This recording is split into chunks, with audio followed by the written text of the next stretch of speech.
আপনারা যদি কিছু শুনতে চান না চুপ থাকতে হবে একজন কথা বলেন, চুপ থাকতে হবে। ভাই কালকের প্রস্তুতি কেমন ছিল? ভালো লাগছে। এই বাংলাদেশে আসলে সবকিছু মিলে কেমন লাগলো আর কি? এই যে খুব ভালো লাগছে আমার সব ফ্যামিলি।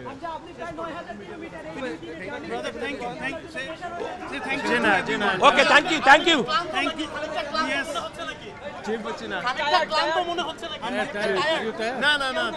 ওকে ভারত শক্তিশালী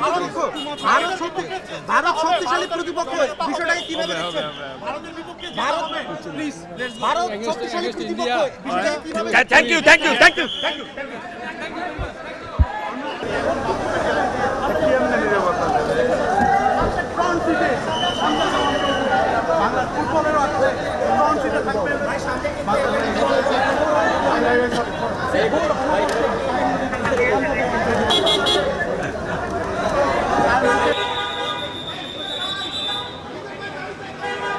মাহফুফের গাড়িতে কিন্তু তিনি ইতিমধ্যে রওনা হয়ে গেলেন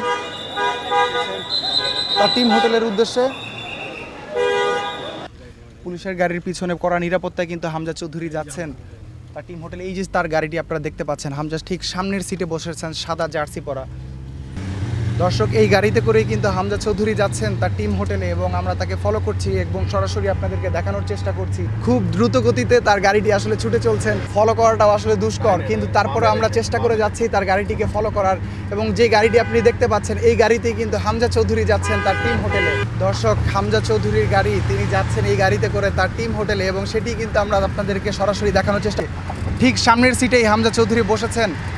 হ্যালো হামজা চৌধুরী, তিনি আমাদেরকে কিন্তু সাড়া দিলেন, সেটি আপনারা দেখছেন। আমাদেরকে কিন্তু তিনি সাড়া দিয়েছেন যে তিনি, দর্শক আপনারা দেখলেন যে হামজা চৌধুরী আমাদের উদ্দেশ্যে হাত নেড়েছেন এবং আমাদেরকে হ্যালো বলেছেন তার গাড়ি থেকে। এই মুহূর্ত কিন্তু আসলে খুবই স্পেশাল একটা মুহূর্ত, সবাইকে হয়তো তিনি এই মুহূর্তটি উপহার দেননি, আমাদেরকে দিয়েছেন এবং সেটি আমরা আপনাদেরকে সরাসরি দেখানোর চেষ্টা করলাম।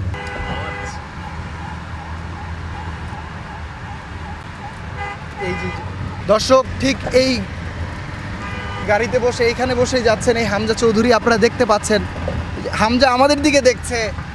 দুর্দান্ত একটি মুহূর্ত আমাদের জন্য, হামজা আমাদের দিকে দেখে হাসছে। দর্শক,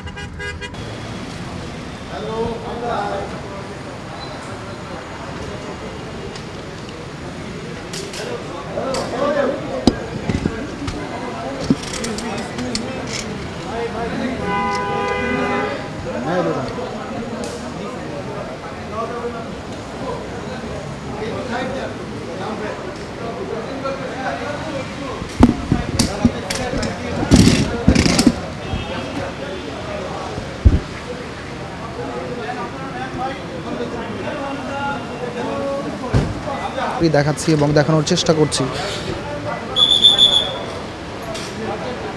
তার মাহফুফের সংশ্লিষ্টরা।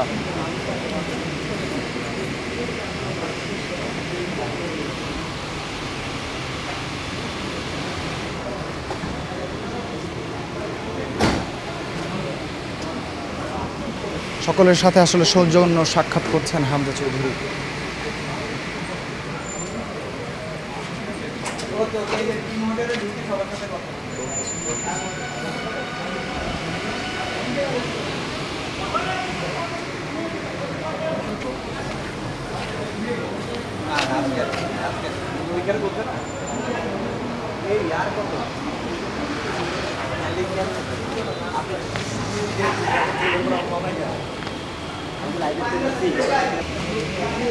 দর্শক আমরা দেখানোর চেষ্টা করছি তার টিম হোটেল থেকে সরাসরি হামজা চৌধুরী সৌজন্য সাক্ষাৎ করছেন বাংলাদেশ ফুটবল ফেডারেশনের সংশ্লিষ্টদের সাথে।